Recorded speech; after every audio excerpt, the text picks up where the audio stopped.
cuplikan seorang Fugetarius ketika menyanyikan sebuah lagu.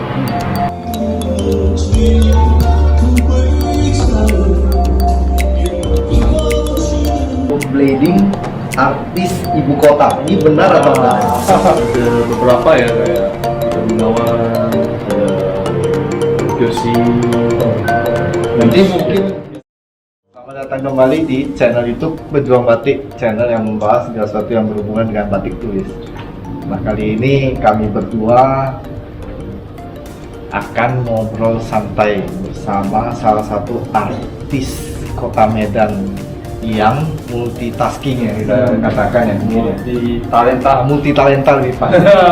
Jadi tonton terus video ngobrol santai kali ini untuk mengetahui siapa artis atau tamu ngobrol santai kali ini. Oke?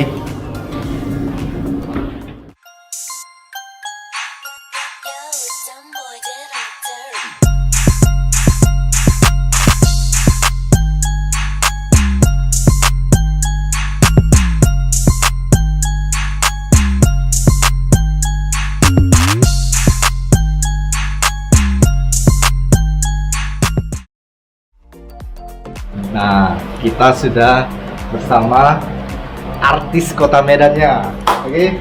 Fugetarius. Ya, tadi ngobrol santai ya, guys. Ngobrol Jadi santai. jangan gimana ya? Terlalu serius. Dan terlalu serius. Nah, ini Fugetarius juga salah satu pecinta batik tulis. Bisa dilihat dari yang dipakai. Dari dulu ya. Ya. Oh ini model begini nih lagi yang lagi tren ya. Desain khusus nih, khusus nih kalau punya request langsung dari saya sendiri. Jadi nggak seperti batik-batik tulis yang lain yang terlalu formal. Ini keren nih. Ini kalau artis mesti kayak gini, mesti beda dari yang lain. Ini kayaknya aku mulai suka dengan baju yang oversize tuh semenjak gua pulang dari Jepang. Wow. Semenjak pulang dari Jepang. Tadi sana mau keren banget sih, cuma pada oversize. Padahal gua nggak suka baju oversize. Oh, berarti kemarin pas lagi di Jepang, di sana lagi ngetren nih baju oversize. Aku nggak tahu ya itu apakah memang lagi ngetren baju oversize di Jepang atau memang orang-orang di sana memang makainya baju oversize. Orang-orang Jepang kan keren-keren ya. Iya. Jadi aku kira aku di Jepang tuh pas gua jalan-jalan ya, gua kira udah yang paling keren ya. Masuk orang yang keren itu. Pas gua di sana gua kok kayak gitu ya. Tidak sendiri nih ya. Kayak aduh dari kecil gitu ya. Nah, baru gua sadar ternyata baju oversize itu bagus, tapi harus dengan cutting yang pas. Oh, dia Cutting yang cocok sama badan. Gitu.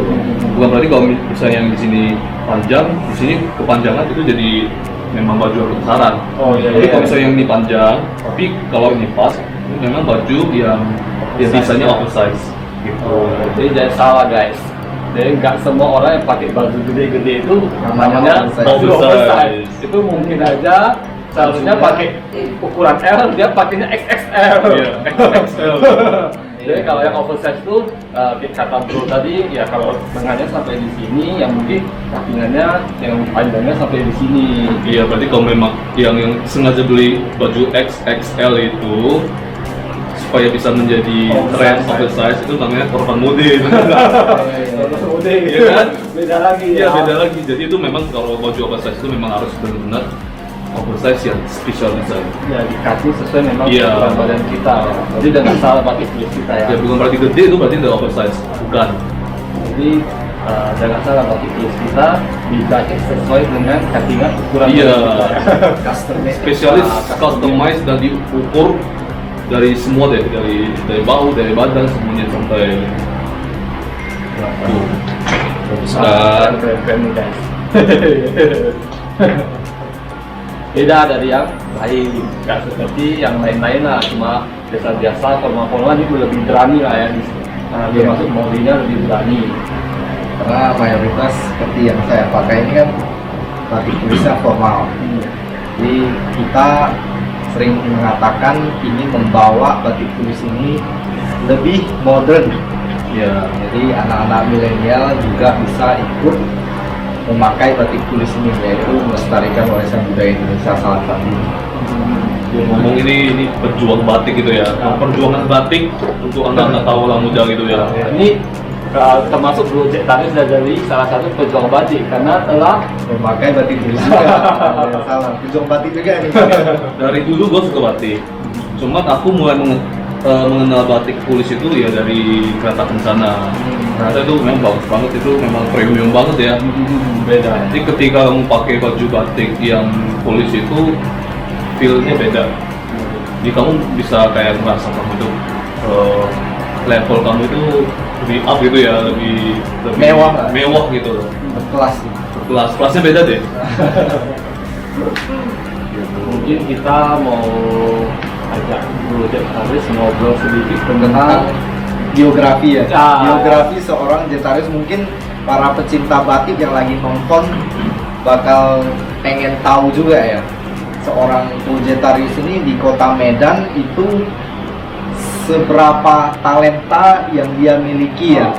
Nah, karirnya dimulai dari mana, sekarang kesibukannya apa. Karena kan tadi kita di awal video udah kita sedikit kasih info ya, seorang artis yang multi talenta. Jadi pasti pecinta batik tulis penasaran juga nih. Dan kata lain nih agen dunia gitu. Jadi Project Taris ini awal mulanya ini karir ya. Mulai dari kapan dan mulai dari apa dulu nih? Profesinya. Sepertinya aku mulai dari ngeband dulu kali ya. Oh, ngeband. Itu 2003 kayaknya. Itu aku masih kuliah sih mas, baru masuk kuliah. Aku masih D1 dengan salah. Ya D1 tahun ya.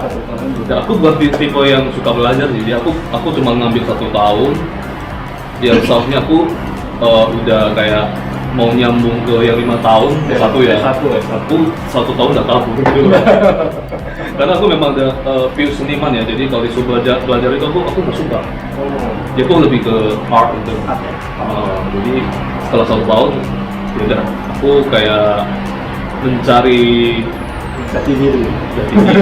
Ya, jati Hobi diri ya. Jati diri atau mungkin Ya pekerjaan sesuai dengan jati diri. ya, Oh iya. Ya, Hobi yang menjadi sebuah profesi. Ya itu aku masih ingat itu aku mulai ngeband. Itu ngebandnya juga ya income-nya dikit-dikit lah ya. Sebagai benar hobinya ya. Ya aku sebagai vokalis. vokalis. Iya. Tapi itu sempat booming sih, itu Next 21 kalau pernah dengar itu band Mandarin Di 2003-2004 itu deh. 2003 Kita sempat tampil di regular di beberapa klub terkenal di Medan, di soccer, di Zodiac, apalagi ya, itu udah pernah. Jadi dari situ mulai ini sih kayak kita mulai dikenal, terus kita mulai dikontrak di luar kota. Nah, kita pernah dikontrak ke Bali, ke Batam. Tapi abis itu ternyata kan kalau ngeband itu biasanya kan ini ya, mungkin kita banyak personil, jadi banyak pemikiran yang berbeda. Jadi kita sering Berbeda pendapat ya. Iya. Misi paham lah sedikit. Iya, karena itu kita tinggal bareng nih.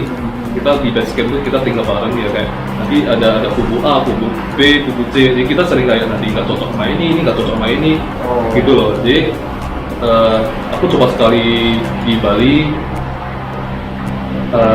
kayak sedikit kapok gitu ya. Aduh pulang deh, ini 1 bulan udah cukup deh pulang. Udah pulang kita Sempat stay sampai 1 bulan. ya, kita di per bulan. Oh, di per bulan. Sebab kita mau diperpanjang, tapi kayak kita udahan gitu. Kan kita juga memang ngeband itu hanya untuk kayak hobi ya, bukan karena untuk profesi. Jadi kita kayak udah cukup deh, kita yang penting udah ngerasain 1 bulan, udah ini kita tampil juga seminggu 6 kali. 8 jam tuh ya, itu pokoknya kita mulai tampilnya jam 9, terus selesainya jam 3 pagi. Bayangin deh, itu jam tidur kita udah beda dari biasanya gitu. Malam jadi siang, Malam. siang jadi malam. Iya, jadi kelelawar itu.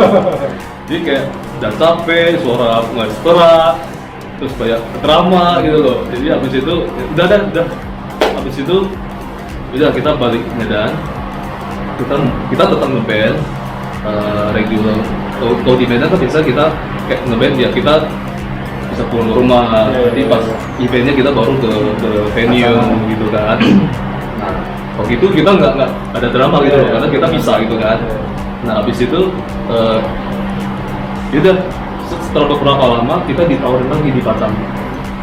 Terus dipikir-pikir kayak udahlah, mungkin pertama kali mungkin ya kita penyesuaian gitu ya. Kita coba lagi deh sekali.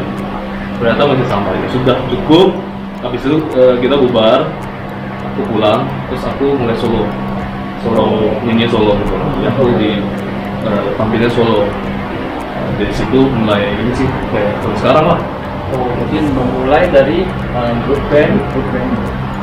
Kemudian solo Ya, career. jadi solo karir. Terus mulai solonya di tahun berapa? Solonya tuh kayak dimulai tahun ketiga ya, 2006 berarti. sekitar itu deh. Dari situ mulai solo dan job mulai banyak datang gitu ya. Sampai sekarang lah Kok sampai sekarang kan masih tetap masih ada.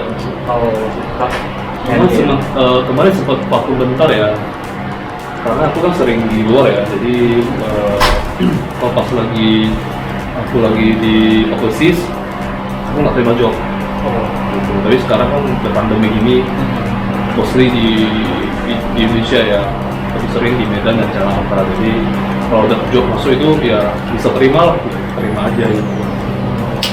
Dan mungkin para pecinta batik tulis pengen denger sedikit ya cuplikan seorang Kojetarius ketika menyanyikan sebuah lagu. Dan berikut cuplikannya. Check it out. 即使明天上了空，我会给你放下所有一无的记忆，都会残留，永远过去的拥有，我觉得只是自寻的需求。我一开始的心还是茫茫究竟只是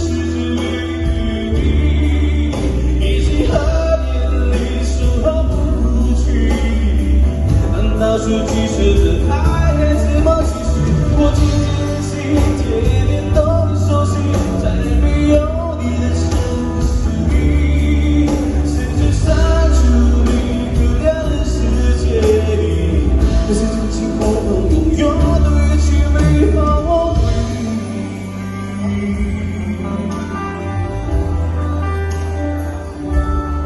可是曾经我们拥有的一切美好。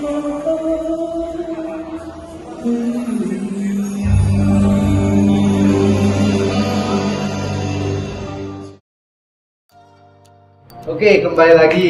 Tadi udah lihat cuplikan dari seorang Kojetarius menyanyikan lagu Korea. Ya, gue. Jadi memang Kojetarius ini di kota Medan ya, khususnya di kota Medan rata-rata lah mayoritas orang di kota Medan sudah mengenal seorang Kojetarius ini. Memang spesialisnya dia menyanyikan lagu Korea.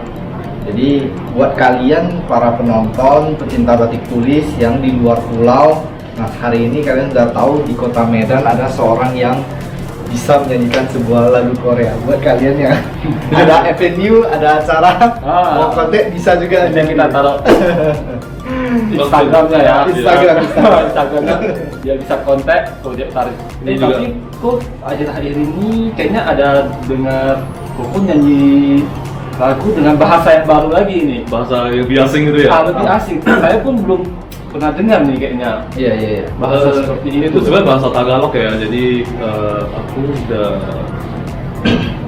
udah ada 4 lagu Tagalog.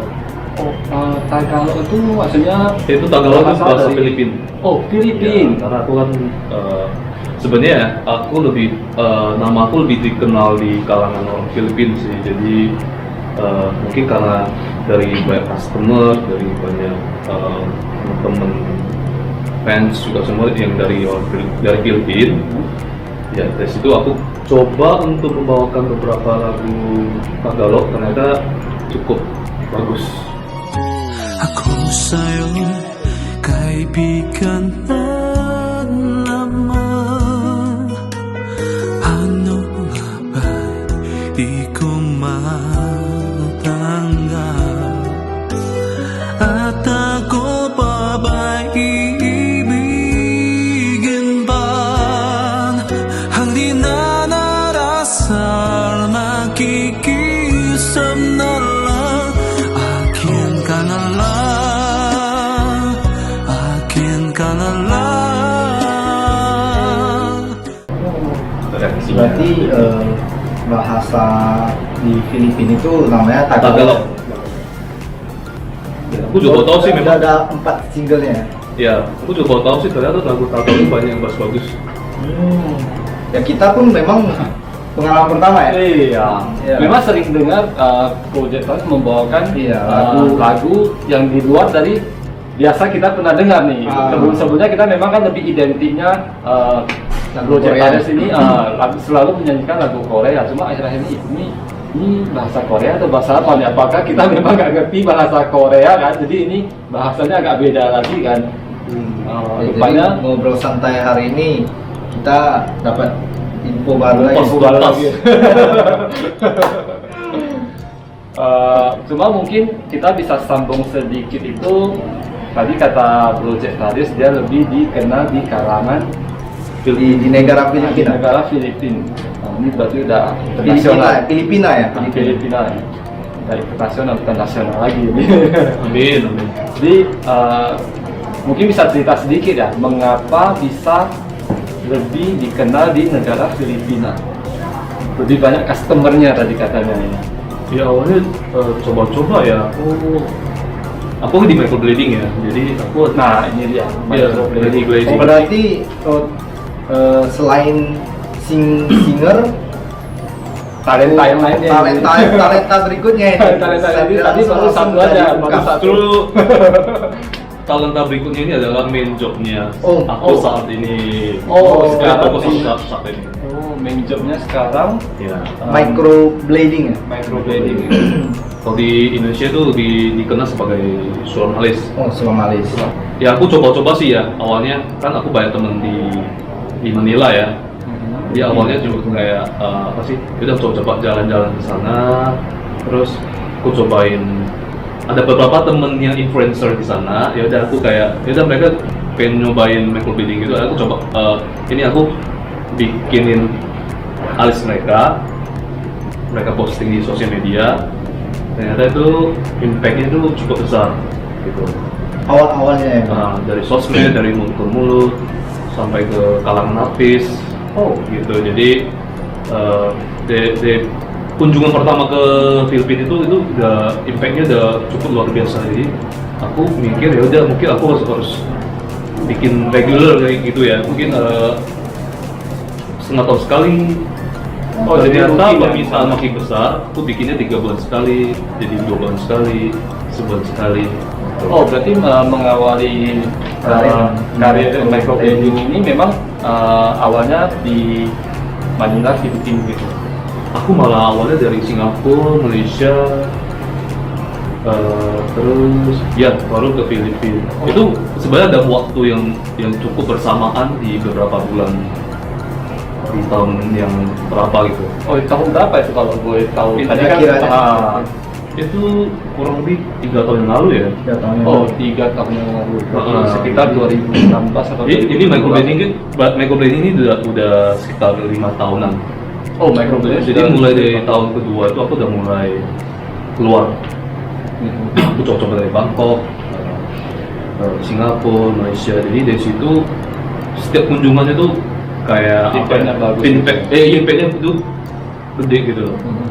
Jadi kayak udah mulai bikin kayak sibuk gitu loh, kayak aku harus coba kesini, habis ini bagus kesini.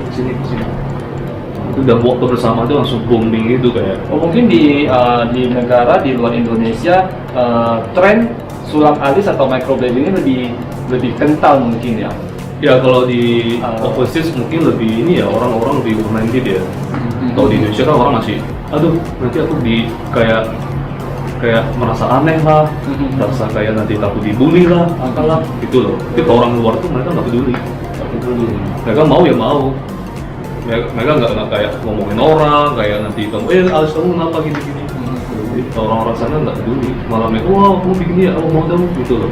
Makanya dari situ itu kenapa bisa cepat spread gitu loh. Jadi nah itu aku lebih suka, ya aku lebih banyak di luar karena itu, karena di Indonesia kan masih pertama aku kan lebih dikenal microblading untuk cowok ya. Untuk cewek juga ada, cuman lebih kenal untuk cowok gitu, karena kan hasil microblading aku itu lebih identik dengan microblading yang natural. Ya, jadi kalau misalnya udah kayak orang-orang nggak tahu misalnya kamu mau microblading yang natural, kamu harus nyari CZ gitu kan. Gitu, jadi dari situ sih. Jadi buat kalian yang lagi nonton, yang berencana sulam alis atau microblading, nanti bisa juga ada Instagramnya Cojetarius yang Instagram khususnya ya kalau nggak salah ya, buat yang Ya, ada Instagram Hasilnya, khusus. hasil. Iya, aku ada 3. Yang Zetarius itu, Zetarius itu pribadi aku. Tapi kadang-kadang aku campurin dengan bisnis. Ya, Postingan bisnis. Terus yang kedua itu yang bisnis itu semua all about Postingan business. ya. Itu semua postingan yang microblading. Itu yang @bro_z_microblading. Itu semua untuk bisnis. Itu yang main ya, itu yang 2 itu untuk main. Terus yang satu lagi itu sebenarnya untuk katalog. oh katalog Itu lebih untuk yang itu semua hasil microblading untuk cowok ya. yang udah pernah Iya. before and after. Before, after, dan hasil kill. Jadi ada foto setelah dia mengelupas itu udah normal, udah netral. Nah, terus habis itu baru nanti ada slide keduanya itu ada before dan after. Jadi mereka bisa lihat sebelumnya Hasilnya. seperti ini. Terus progresnya gimana ya habis dikerjain seperti ini. Terus setelah healing seperti ini gitu. Jadi orang-orang kayak aku kalau kayak gini aku mau deh gitu, karena hasilnya benar memang ini langsung kelihatan natural. Kan kadang-kadang ada orang yang kayak ngirain kayak setelah pengerjaan kayak ada siwit di sini ya, kayak apa namanya siwit itu apa namanya, rumput laut ya, rumput laut yang itu loh, yang snack itu. kayak punya Shinchan Iya, siwit ya. Ya kesan kayak siwit dipotong kayak alis tuk gitu loh. ya mungkin nanti kita tampilkan juga ya ketiga Instagram yang tadi disebut di caption ya, nah, di deskripsi. caption atau mungkin nanti kita tampilkan di bawah.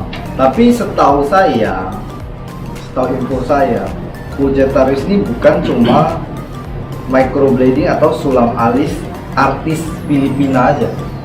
Seorang Cojetarius ini pernah juga microblading artis ibu kota. Ini benar atau enggak? Ada beberapa ya, kayak Ito Gunawan, ada Josi.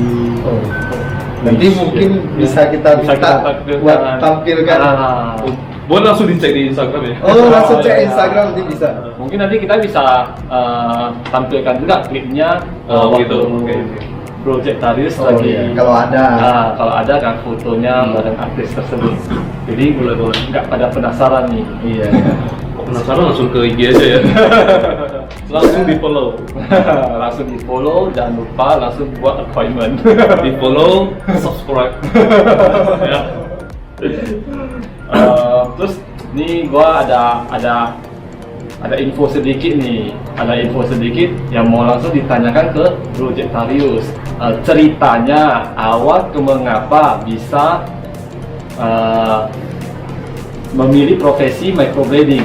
Ini saya dapat infonya nih, kayaknya ada cerita di balik itu. Ini seru nih kayaknya ceritanya. Ini sepertinya bukan disengaja ya. Bukan disengaja nih. Jadi awalnya tuh kayak sebelum aku terjun di sini itu 5-6 tahun yang lalu sebenarnya aku ini korban gagal sulam. Oh. Ya aku kayak pokoknya juga sih kayak tipis gitu kan. Aku kayak dreaming of thicker eyebrow, alis yang kayak artis-artis gitu, yang kayak Kayak tebel, artis-artis keren gitu kan. Aku kayak pengen banget gitu loh. Jadi ya tau lah kalau di Indonesia kan susah ya nyari yang seperti ini ya. Tahu-taunya nanti jadi kayak di salon. Itu makanya orang-orang Indonesia itu sangat takut akan hal seperti ini. Aku nggak heran sih karena kan kalau orang Indonesia kan masih belum begitu open-minded ya, sama seperti aku dulu.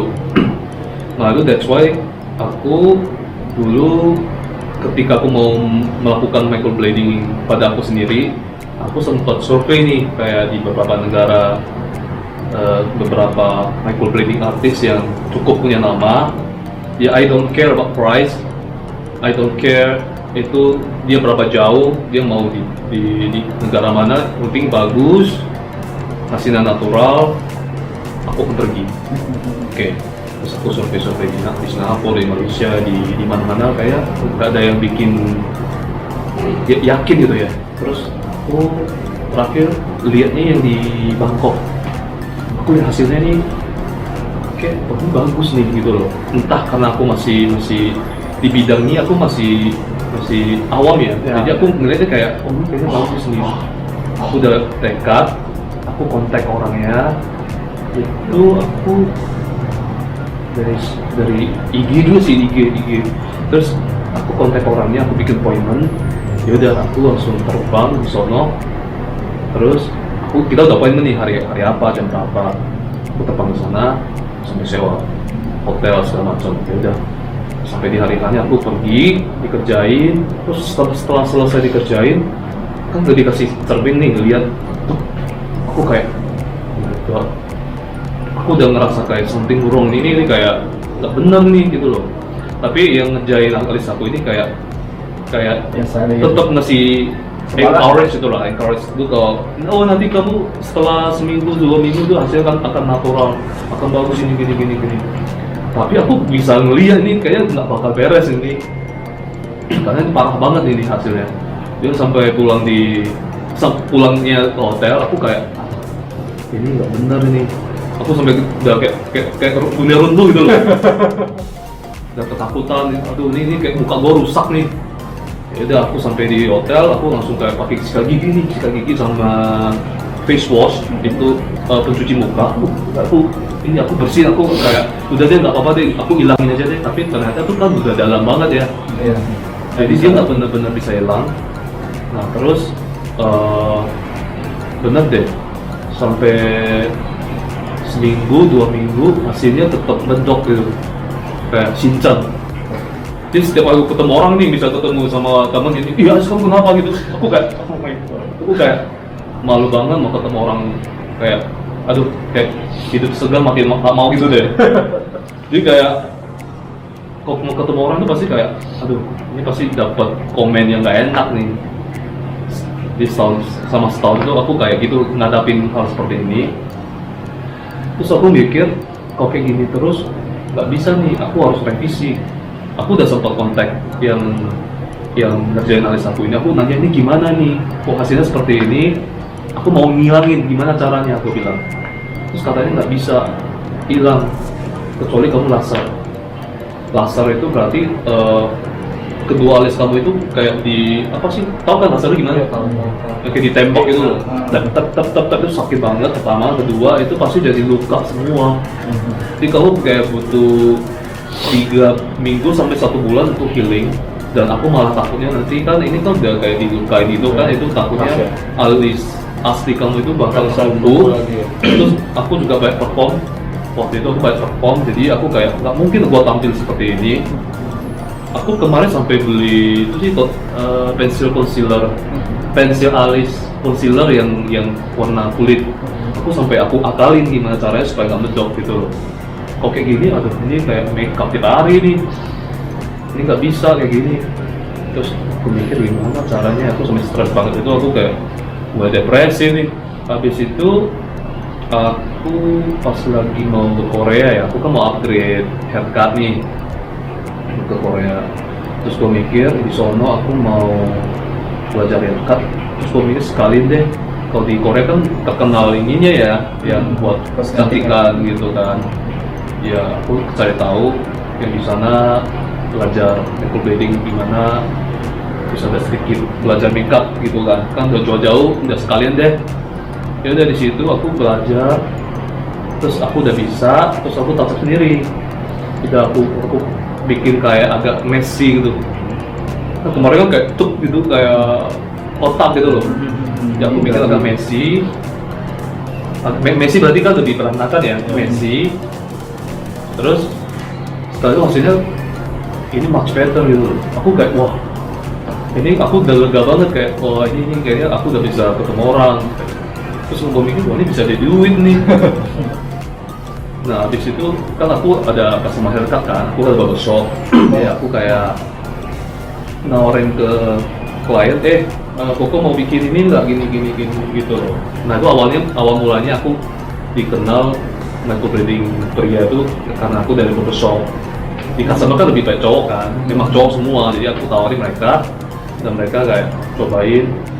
Ternyata hasilnya kayak bagus, terus dari mulut ke mulut, dari sosial media itu spreadnya cepat. Nah jadi dari situ ya awalnya aku marah sih ya dengan yang ngerjain alis aku ini, tapi sekarang kayaknya aku harus bersyukur dan berterima kasih. Aku sempat marahin sebenarnya, aku merasa bersalah sih. Aku sempat marahin dia, kamu hancurin hidup saya gini, terus aku blok. Tapi sekarang ya aku bersyukur sih berkat dia. Ya aku percaya sih sekarang tuh everything happen for reason. Iya. Bener nggak? Sesuatu itu terjadi Everything pasti harus yeah. ada alasannya Yeah, di balik semua itu. Berarti sebelum microblading berarti dari barbershop dulu. Jadi di Iya, antara iya, microblading dan singer di tengah-tengah ada lagi. Begini, jadi aku mulainya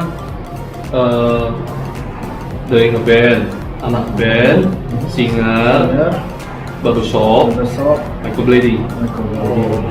Ya, gitu. Sampai sekarang. Berarti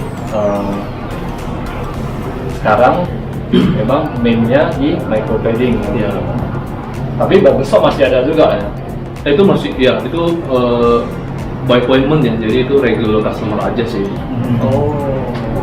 Terus by appointment karena jadwal aku kan memang jarang di Indonesia ya. Cuma kalau lagi pandemi gini ya lebih banyak di Indonesia, Jakarta, Medan, Bali. Tapi ya semua harus by appointment karena kan jadwal padat ya. Kalau misalnya langsung tiba-tiba datang itu ya mungkin aku gak rame atau gimana ya mungkin sia-sia ini datang. Iya. Cuma kalau yang barbershop sama microblading ini, nah mungkin buat pecinta batik tulis yang bukan kota Medan, mungkin ada sebagian di Jakarta. Bro Jack Taris ini juga sering stay di Jakarta kalau nggak salah. Iya. Mungkin hampir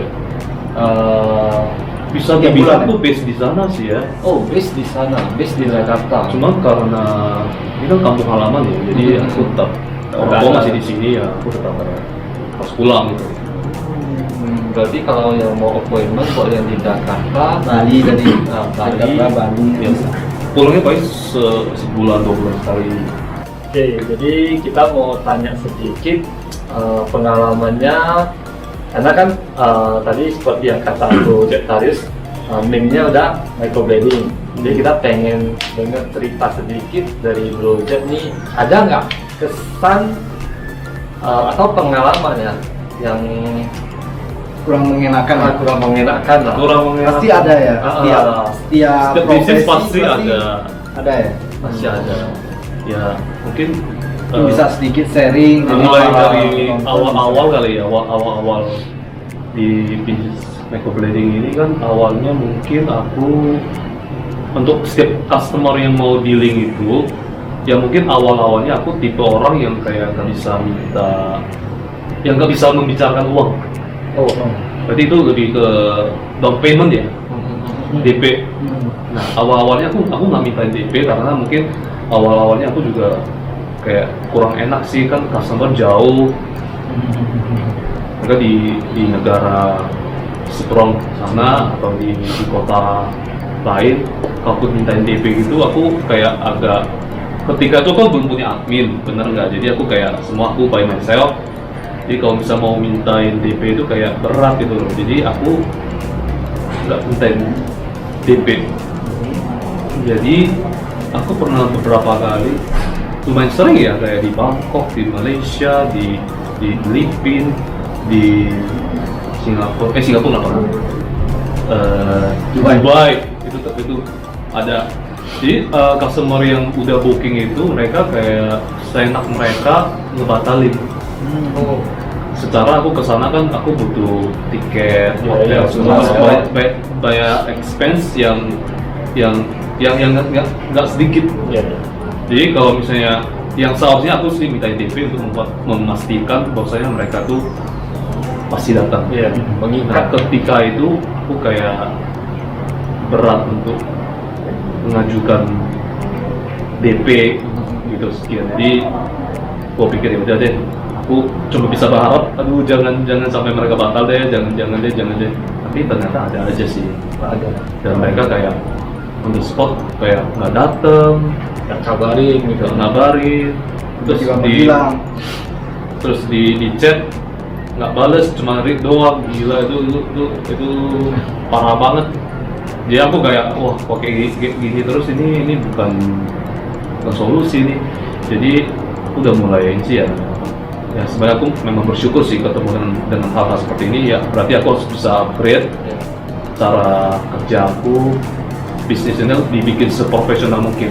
Ada tahapnya lah. Jadi aku mulai bikin sistem DP, sistem pembayaran, sistem booking, administrasi, price list dan sebagainya. Jadi kayak aku udah bisa bikin kayak penjelasan. Ini setiap customer kan nanya nih, ini gimana A, B, C, D gitu. Aku nggak mungkin satu-satu, aku jelasin gitu loh by chat. Ya aku udah bikin ini question, answer yang lengkap. Jadi setiap orang yang nanya 1-2 aja, aku harus stop semuanya, aku baca tuh semua tuh. Dia orang udah ngerti gitu, jadi tinggal dealing aja. Nah, jadi ya kayak itu deh, kayak yang nggak enak itu ya mereka itu ngebatalin sepihak, kayak orang bego deh, kayak udah sia-sia semua gitu, udah sampai sono kayak digituin, kayak dipermainkan gitu loh, sering.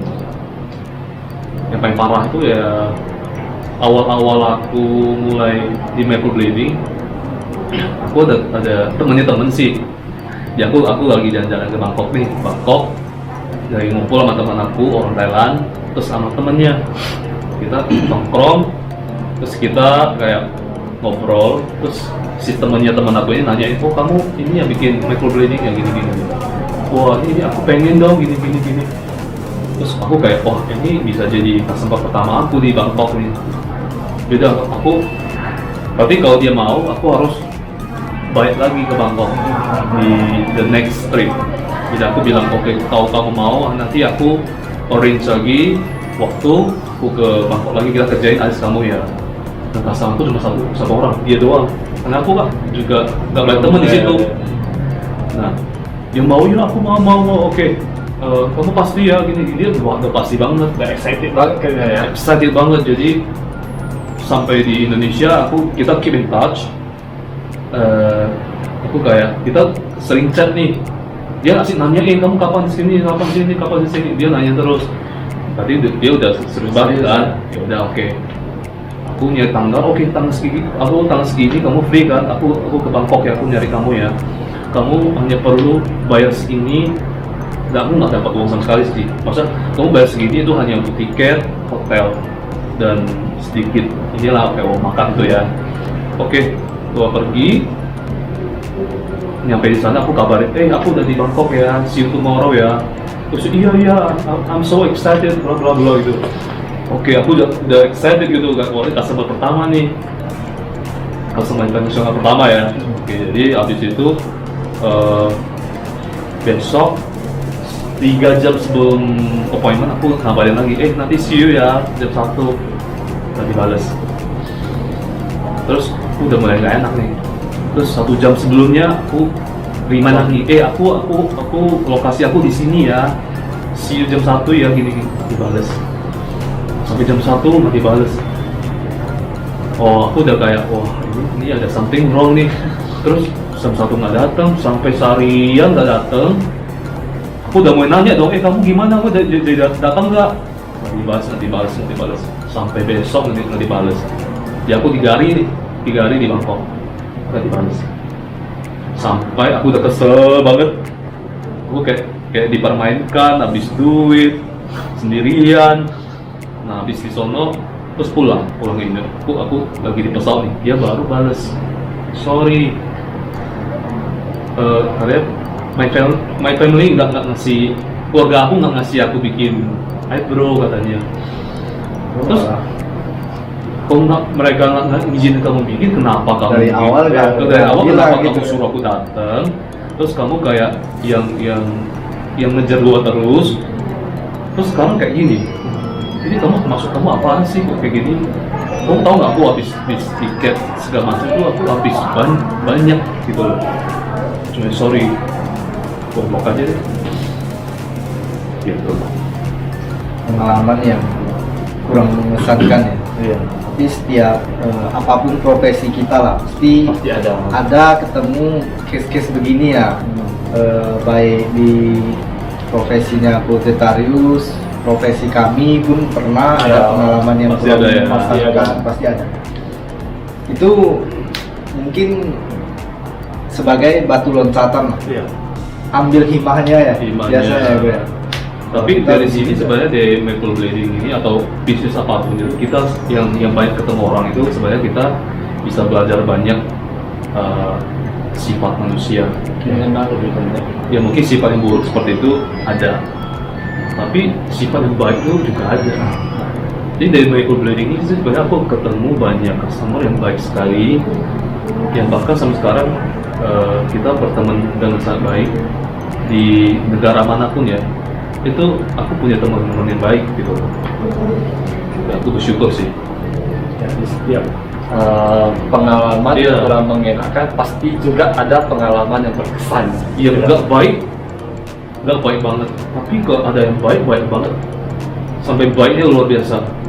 Yang biasa-biasa juga ada. Tapi ya overall dari customer aku semuanya mostly baik-baik sih ya. Aku bersyukur sih. Ya kadang-kadang kita kayak teman baik.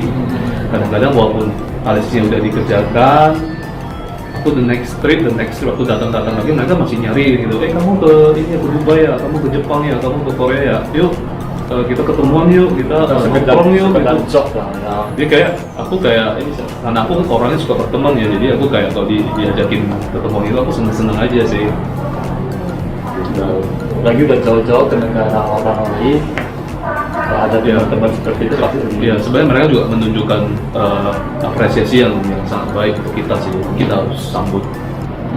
Menghargai lah istilahnya. Iya. Oke, mungkin itu semua seputar Bro Darius ya. Jadi ini dari kita pribadi, ini pertanyaan yang sambung ke pertanyaan kita pribadi. Mengapa Bro Darius bisa menyukai batik tulis? Pertanyaan dari pejuang batik. Nah, ini pertanyaan pejuang batik ini.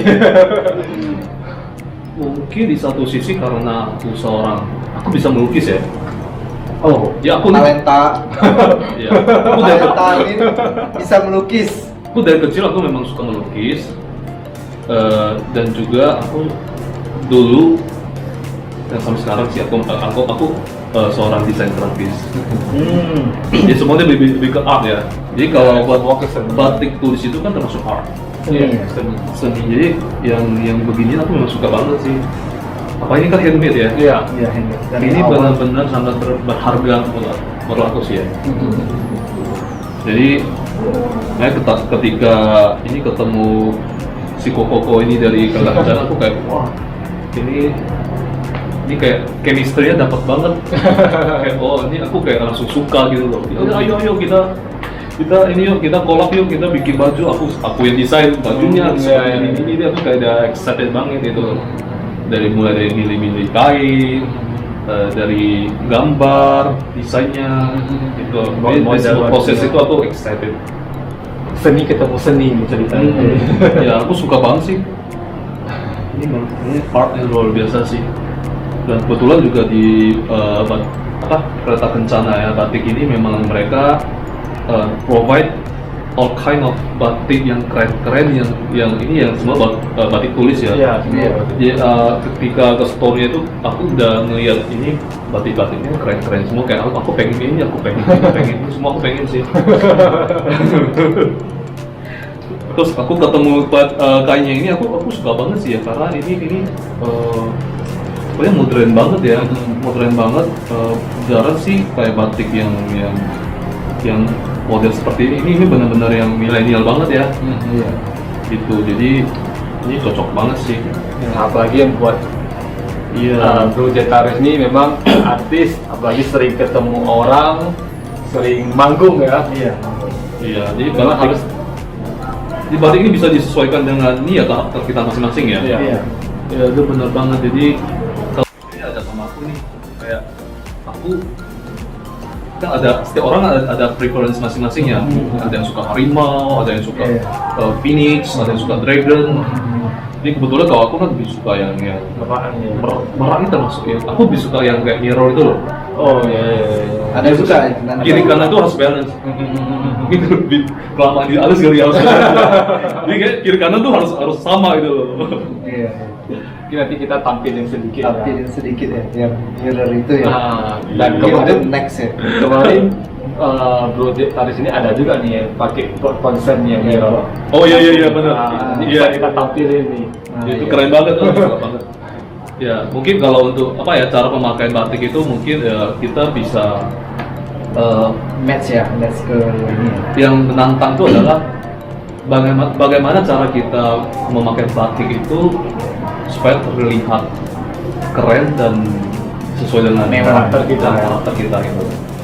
Ya gitu. Misalnya yang umur sekian mungkin kalau mereka cuma pakai yang Kera biasa itu mungkin ya kadang-kadang mungkin ada anak-anak milenial yang kayak aku kelihatan tua lah apa segala macam. Tapi sebenarnya itu yang menantang bagi aku itu ketika kamu bisa pakai batik walaupun dengan corak yang agak klasik, tapi kamu bisa dengan cara kamu pakai ya kalau aku pakai ini ya yang kaos kera dokter itu ya, yang kera yang naik itu loh, Yang tinggi yang tinggi itu. Nah, iya terus pakai itu tuh keren banget tuh, kayak wah ini aku kayak berhasil memadupadankan antara ini budaya Indonesia yang klasik dengan umur kita yang milenial gitu. Benar nggak? Nah ketika kamu kelihatan keren dan bagus itu orang-orang kayak ada trendsetter. iya benar. Jadi orang-orang kayak wow, ternyata batik itu bisa dibuat keren seperti itu ya. Aku mau dong pakai batik. Nah, itu yang namanya kita memperjuangkan batik. Mengajak orang-orang melestarikan batik. Ya kita paling kita ini ya kita upgrade gimana caranya batik itu terlihat modern makin keren dari tahun ke tahun dengan style yang berbeda ya. Iya, seperti yang kita ketahui kan batik ini sebenarnya bukan hal baru ya. Dari nenek moyang kita sebenarnya batik tulis sudah ada. Cuma di tangan kami pejuang batik selalu berusaha untuk mendesain, memadukan pakaian batik tulis ini agar bisa semodern mungkin dan semilenial mungkin. Seperti yang Coach Jetaris tadi katakan. Iya, bisa dibuat semilenial mungkin atau mungkin juga seklasik mungkin untuk ya mungkin kan ada orang-orang yang lebih berumur yang mereka mau mempertahankan keklasikan batik ini ya itu semua bisa disesuaikan, benar nggak? Mengikuti perubahan zaman, mengikuti style mereka, zaman dan tren gitu. Tapi ketika kamu bisa being different ya. Ya kalau kamu bisa membuat diri kamu terlihat beda dan keren dengan batik itu, berarti kamu hebat. Kalau keren dengan brand luar negeri mungkin udah biasa. Iya, kalau kamu bisa keren dengan baju yang memang udah keren, ya itu biasa. Tapi kalau misalnya kamu bisa membuat sesuatu yang klasik menjadi sesuatu yang keren, itu kayak itu sesuatu yang menantang dan bagus sekali ya. Jadi itu apalagi sih. kita warga negara Indonesia harus bangga memakai Iya. batik tulis kita. Karena kita cinta Indonesia merdeka. Nah, mungkin sekian dulu untuk ngobrol santai kali ini. Terima kasih waktunya Budgetarius yang kita tahu super sibuk ya. Iya. Mungkin appointment bareng ngobrol santai bareng Budgetarius ini udah dari kemarin-kemarin ya, Iya, dari Udah bulan-bulan lama ya. dari bulan-bulan sebelumnya. Jadi hari ini dia baru ada waktu.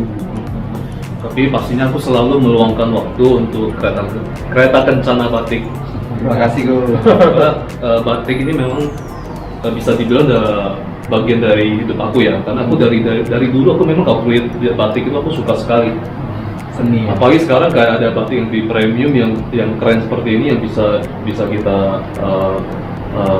Pakai untuk bisa, manggung iya, acara-acara bisa penting. kita, iya benar, bisa kita kayak konsep sendiri harus seperti apa itu. Menampilkan diri kita seperti apa Iya. yang ditulis. Iya.